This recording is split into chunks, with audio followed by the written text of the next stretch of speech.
So let's go ahead and bring in our special guest. Her name is Camila Escalante. She's a journalist and she focuses on Latin America. Let's go ahead and bring her in.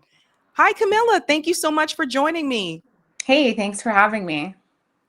So, first and foremost, I want to start out with Honduras and then we'll make our way to Venezuela.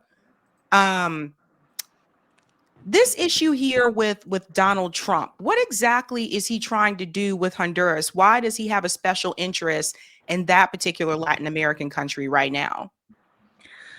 Well, he has an interest in a lot of Latin American countries. As you know, he chose Marco Rubio as his Secretary of State. And after everything that's happened in West Asia, we knew that eventually they were going to turn towards Latin America and the Caribbean again. And that was pending on the Marco Rubio agenda for Trump. And so Marco Rubio and his clan are very aware that Xiomara Castro and Manuel Zelaya, Manuel Zelaya was the president during the coup in 2009, were very close to Venezuela. And they once again, of course, or they have been during this entire period, but Honduras was on track to join the Bolivarian Alliance at the time of the coup. And essentially they joined as some sort of de facto or observer, or they're on their way to becoming a member of the Bolivarian Alliance currently. And they are one of these countries that has been able to recover democracy following 11 years of the coup and the regime that was installed by the United States, as well by fraudulent elections that elected, or in which Juan Orlando Hernandez took power, known as, the narco dictator of Honduras during a large period of that 11-year coup. And President Xiomara Castro and Manuel Zelaya, who are regarded as socialists by the government of the United States, at least, they are trying to reconstitute the state and the institutions that were broken when Honduras became a narco state that was controlled by corporations, by foreign capital, and that was actually in a process of being parceled out, and sold to companies to be able to do whatever they want. The coup was literally put in place in order to rip apart the country and sell it off to companies to be able to do whatever they want with those natural resources, come up with their own laws. And that was called the Zedes Law.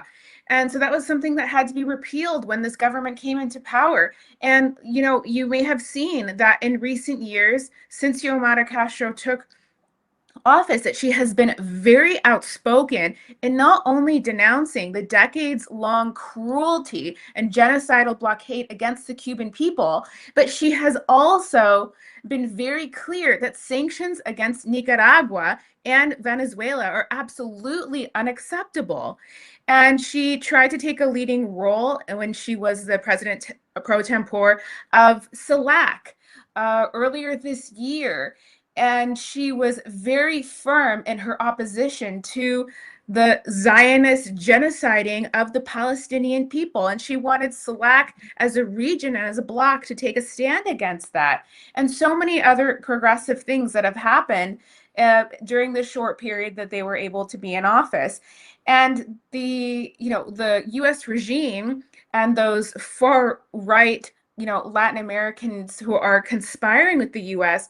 are preparing to retake control of the state because they still have their cells there. They still have their guys there. Some people who weren't prosecuted, they still have an oligarchy that has control of a lot of the country in Honduras. And so that's why it was so important for the Trump regime to seize on this moment and this election and tamper with it in every way possible.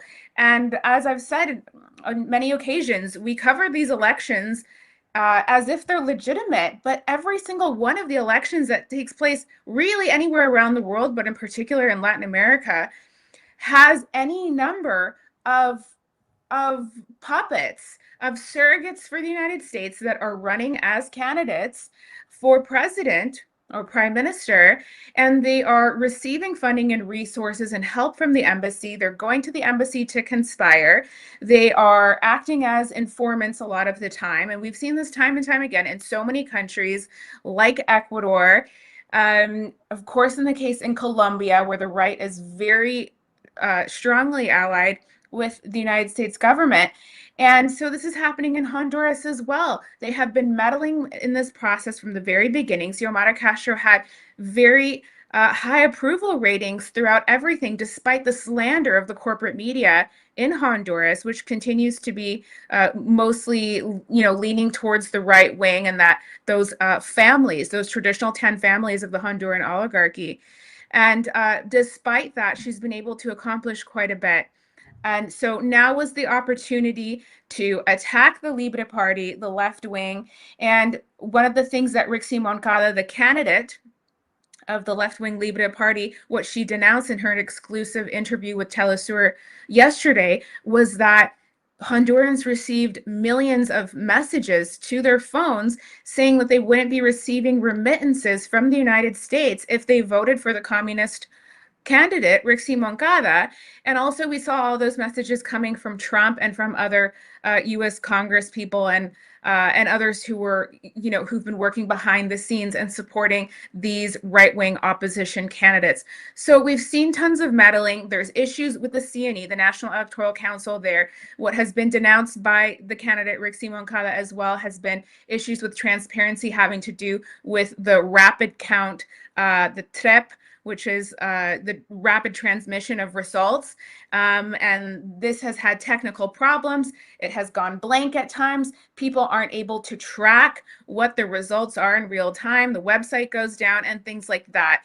And it really seems like, we even saw the State Department put out a declaration the night of the election saying essentially that this would be arbitrated and decided by the OAS, not the Honduran people, not its institutions, but that, the OAS is going to come and declare the winner, essentially. And so right now we have two right-wing candidates that, according to the CNE of Honduras, are running neck and neck. And it seems like, with all of the pressure building up around this election, that Rixi Moncada, although she has not conceded the election, but they're trying to say that she's in third place. She has every reason to doubt it.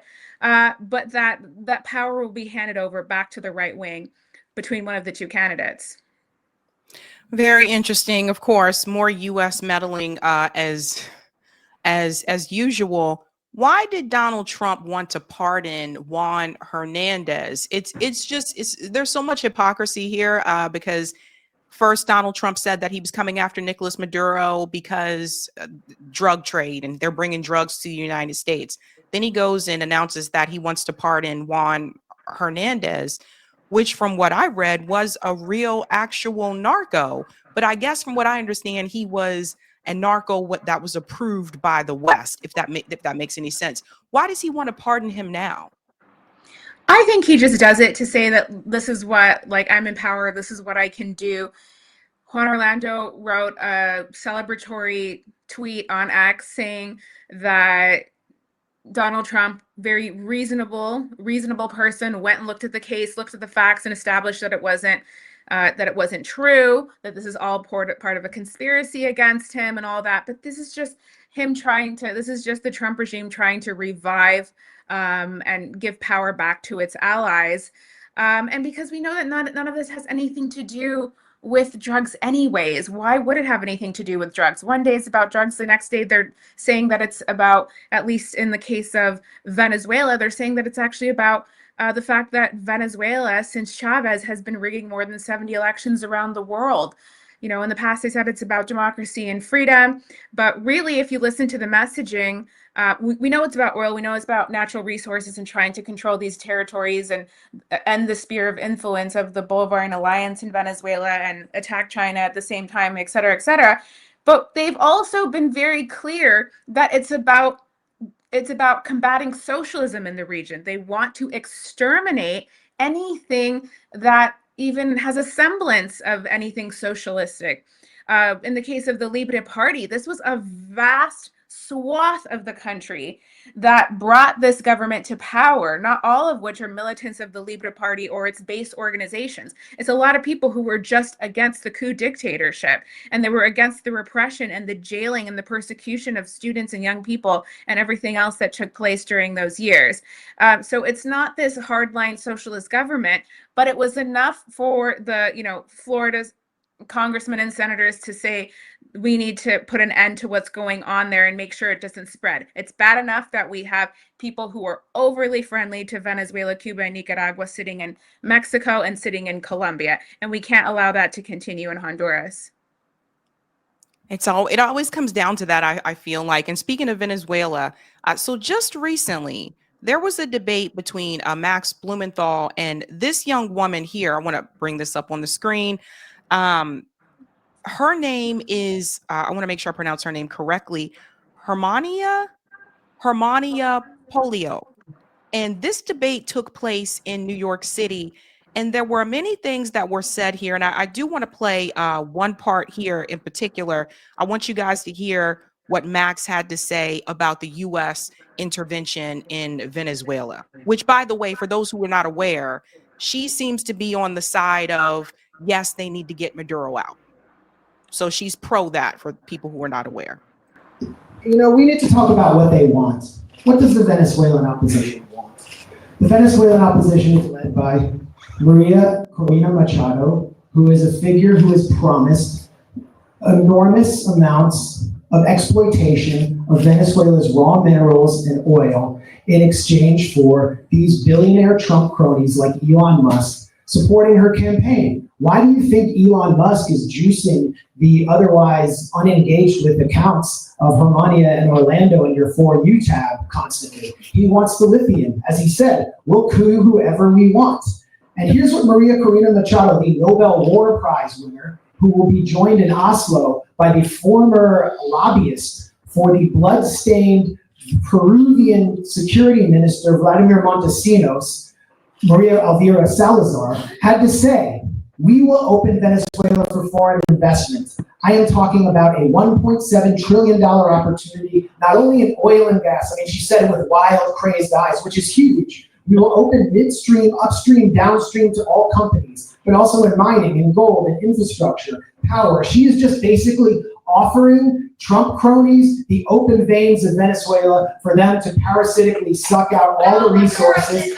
Please keep it to the questions. I know it's hard to come out of your bubble sometimes and listen to the perspective of people who have been listening to the questions, please. But you get the point there about Maria. One of the things that Max was bringing up here, this woman was being applauded on corporate media by like all of corporate media. They were like, kudos to her for getting the Nobel Peace Prize.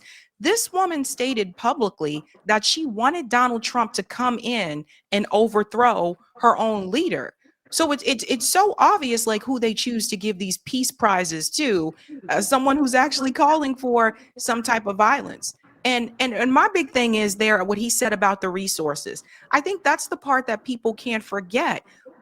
For those of us, particularly in the United States, we often hear that these countries are falling apart, that they're third world countries, but they don't tell you just how much resources these countries have.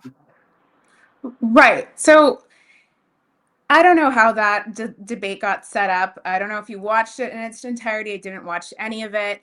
And I will not be watching it. But here's what I see. Max has done a great amount of reporting and following Venezuela, which has been very important, has reached a wide audience. And this other person is literally a, what do you call it? The daughter of somebody important. She's not like a real opposition person. She has her job in journalism because she has a mother who's a very famous media figure, which is Patricia Poleo, who's just a very outspoken opposition person. And so that's where she landed. So it's kind of funny to see them on the same stage. She's not a credible person for anything. But, you know, going back to what you were saying about Maria Corina, yeah, I think that at some point there are probably people in the United States regime that are thinking that they actually perhaps miss Juan Guaido. Because remember, Juan Guaido was saying a lot of the right things and fooled people somehow in Europe and North America and around the world, because he was presenting himself and being presented as progressive, as having, certain concerns, whatever it is about the environment. They were even characterizing him in the corporate media as being like a centrist or whatever it is. And now you have Maria Conina, who is a proficient English speaker, so we can all, listen to her. Even non-Spanish speakers can see her on CNN or wherever else, giving these interviews where she's very clear that she's going to business forums. She's spending her time meeting with big corporations and selling the resources, and particularly the oil of her country, to these companies before she even has power, before the opposition has power, before President Maduro leaves. She's already, parceling out the country and its resources to these people. She's very clear that what Venezuela needs to do is to open up, and that it needs to be liberated for foreign capital to come in and do whatever it needs to do and exploit Venezuelan resources, et cetera, et cetera. So it's crystal clear to anyone who's watching any one of these interviews what she's all about. I mean, this has nothing to do with improving the lives of Venezuelans, which have been harmed by 1,000 unilateral coercive measures and the massive scale theft of the Venezuelan state and its assets, including the gold and Citgo and everything else. They've had planes taken, like the United States and other countries have just decided to steal entire aircraft. And so I think people are able to see for themselves that this woman is just a demon, which she looks like one. And so, it's not really adding up that it's about whatever they said it was about before. And now she's clinging on to and jumping on to this fringe conspiracy theory that's coming out now that claims, authored by a CIA officer and the son of a longtime member of the Foreign Service, who dropped this book in the first week of September, that is the basis of all the claims being made right now about Venezuelan purportedly meddling in or rigging the elections in 70 or more countries. That book, that is literally released by intelligence agents, was released the same week when, on September 2nd, the extrajudicial killings began and strikes began in the Caribbean Sea. So it coincided, and now they're doing this huge tour to try to get stupid people in the US to believe that not only are they shipping fentanyl and cocaine from Venezuela, but they're also coming and rigging the people's elections. It's wild and crazy. I want to show you guys her response here, Hermania. This is just crazy what she says here. I think all countries have the right to self-determination. The issue in Venezuela is that Venezuelans have lost that right. They voted last year in a dictatorship, so against all odds, they managed to win that election. They managed to prove that fraud, and then Maduro wouldn't leave. Again, the fraud was so blatant that people, like some people that engage in propaganda, will defend it, but even Gustavo Petro and Lula could not sign on to it. That shows you how Venezuelans have lost the right to determination. I would like for them to get it back, but they can't do it alone. Citizens can't go against a regime that controls institutions, the military, the prisons. So Venezuelans have lost that right, and we would like it back. That was really appalling for me to hear, Camilla, that she said that Venezuelans have lost the right to self-determination because Maduro won. Like, I don't understand how someone can say something like that and how dangerous that can be. Also, I wanted to ask your question about this. It looks like there have been some talks recently with Maduro and Donald Trump. Do you think that Maduro is going to end up leaving Venezuela? No, I wouldn't entertain that thought for a second. He wouldn't entertain that thought for a second. Anyone who's in Venezuela wouldn't entertain that thought for a second, because whether you support the Bolivarian government led by President Nicolas Maduro or not, in Venezuela, it's very clear that they've been around for a very long time, and they've been trying to take out President Maduro for the last decade since the passing of Chavez. And during Chavez's tenure in office, they were trying to take him out too. Nobody ever ran away. No one has ever hidden. Hour after hour, we see the fake rumors or news headlines that are being disseminated largely through X that say that he is just about to, that he's hiding in a bunker. He's going to go to Istanbul to then run away to Tehran. Then he's supposed to be running away to Qatar. Then they show satellite images of areas of Caracas saying that this is where Vice President Delcy Rodriguez is building her bunker, like in open air. Like you can just see the place and they say it's a bunker. I mean, these people are running around holding diplomatic meetings, holding public meetings, announcing new infrastructure projects and new money for different public works and things like that. And so, no, he's not hiding in any bunker. He's visible essentially 7 days a week in one form or another. He has weekly programs, he has televised addresses, and all sorts of events. So that's certainly not happening. And if anything, he's getting more sleep now than he was getting years ago when things were particularly bad because of the way in which the sanctions really pummeled the country in terms of making it very difficult for people to access some much needed supplies. And those have all been, of course, recovered because the economy has vastly recovered. Every time I've been there in the last 5 years, the situation has improved because national production is up. They don't have to import a lot of things, and now they've become food sovereign, which would have been very helpful when things were really bad in 2017, 2018. Nevertheless, they've been able to do that largely through the communes, largely through the base organizations and communities that form the United Socialist Party of Venezuela. They are taking initiatives, making proposals, asking the state for money. And through that, they're being able to do things like launch urban gardens and other forms of production that has helped alleviate the problems that existed because of these unilateral coercive measures. And by the way, today is actually the first what they're calling International Day Against Unilateral Coercive Measures at the United Nations. Venezuela spoke, Iran spoke, the European Union spoke, saying that they support sanctions and they defended their right to use sanctions as a legitimate tool, saying that they don't hurt people and that it's a peaceful way of going after brutal dictators and stuff like that. But of course, it was disastrous and a very difficult period, which Venezuela has been able to overcome. And now it's a country at peace. People are celebrating Christmas. Things are normal. The rumors and all of the chaotic circus that's happening is happening on the exterior, not inside the country. See, this is why it's good to have people like you on, right? Because for a lot of people, especially here in the US, a lot of people only watch like corporate media, and it's easy to believe what they're telling you if you're not paying attention to other journalists like Camilla as well. Something that Max said here that I thought was really important about what should happen. She definitely does not like this. Well, we need to organize.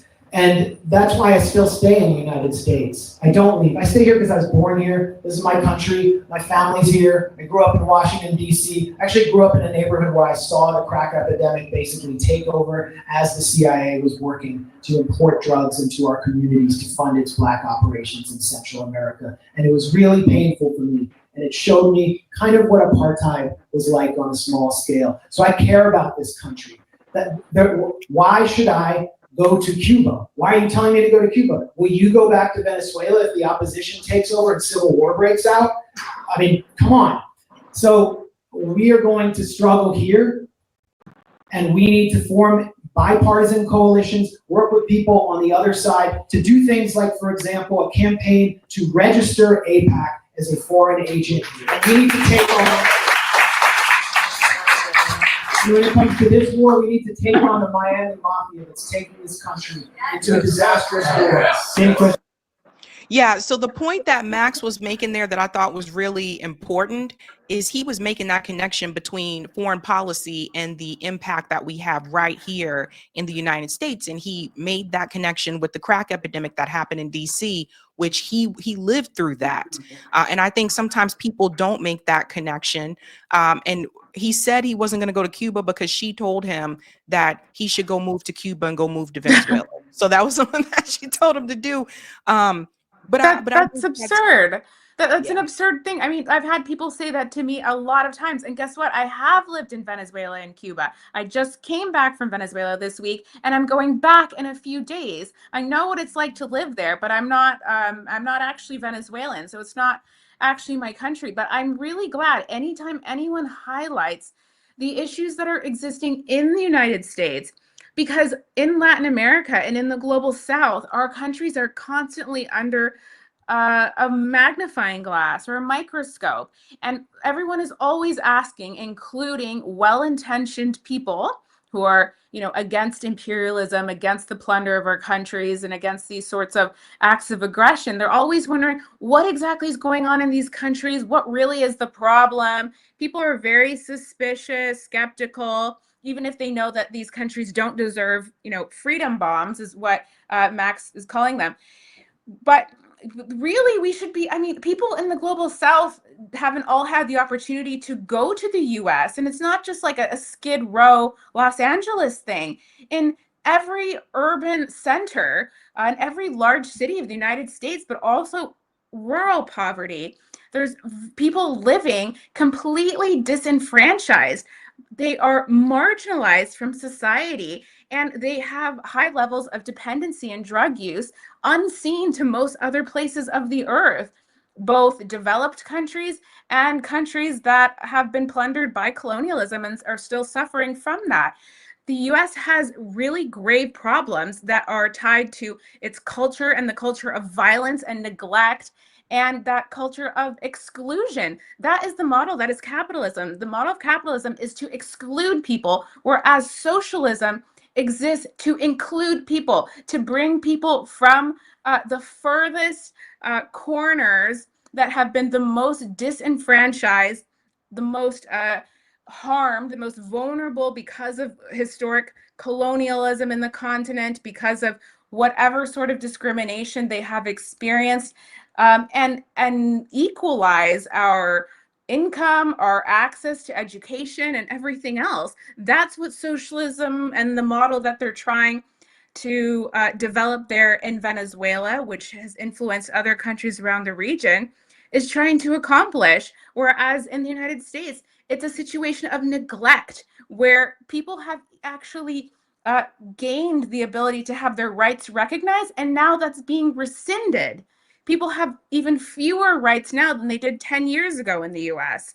So it's really good to look at who is the country, what is the regime that's perpetuating this hybrid war against Venezuela and against all of our countries, and look and see, there's this sort of argument that, which is true, that people in the US and the global North are benefiting because of imperialism through the exploitation of citizens of the global South. They are, but at the same time, there's people who are not really benefiting that much because they're living in total shit. Because to be poor in the United States is not good. You don't have health care. You have worsening levels of education. You will live, in an area that has problems with violent crime. You can't take care of your elderly parents, and you don't have, maternal rights and things like that exist in other countries that have, more socialized systems and programs. And so, this is what the United States is. I wish people of the world knew how grave the situation is, how dark it is. When I think of the United States, of course, I think of my friends, my comrades, the people who I organize and do solidarity with, and all the great people there. But at the same time, it's very dark. So many of these societal ills happen there that are unseen in other places. Very well said there, Camilla. And I just want to remind people what happens when the U.S. intervenes, and especially when they use this excuse of democracy. Shout out to Angelo for this one. When the U.S. wants to turn Venezuela into a beacon of liberty and democracy, we all know what that means. And here are some examples. Iraq, before, after. Libya, before, after. Syria, before, after. Yugoslavia, which a lot of times is not mentioned, before, after. So just a reminder there for folks. Camilla, can you please let everybody know where they can follow your work? I will most likely, you'll be able to find my work on my X, which is Camila Press, and also Calcecha News. I try to share my Press TV stuff that I produce on my X. It's also Prensa Camila on Instagram, and I'll be back in Venezuela next week for this very important international peace conference that's going to be held with like huge participation from all over the world that is going to be demanding an end to the militarization of the region and to the aggression against our peoples and countries. Awesome. Camilla, thank you so much for your time. Thank you. Bye. Take care. All right, guys, that was Camilla. Again, please follow her work. She does great work there, ladies and gentlemen. I think it's important that we hear from people that are actually, in these countries so they can tell us like what's happening on the ground. Corporate media gets this wrong and they get it wrong on purpose. They do have a common agenda, so we cannot forget that. All right. Do we have the poll? Let's show that poll. Thanks for the poll, guys. Okay. Do you approve of war with Venezuela? Do you approve of war with Venezuela? See, I'm sleepy. I got to go to sleep. Sabby got to go night. 3% said yes. 92% said hell no. 1% said maybe. 4% said I don't know enough about it. That is 2,382 votes. Who are the 3% that said yes? I wonder who they are. I wonder who that maybe is too. Interesting. Hey guys, this was a Sabby clip. If you like what you saw, hit that like button and subscribe.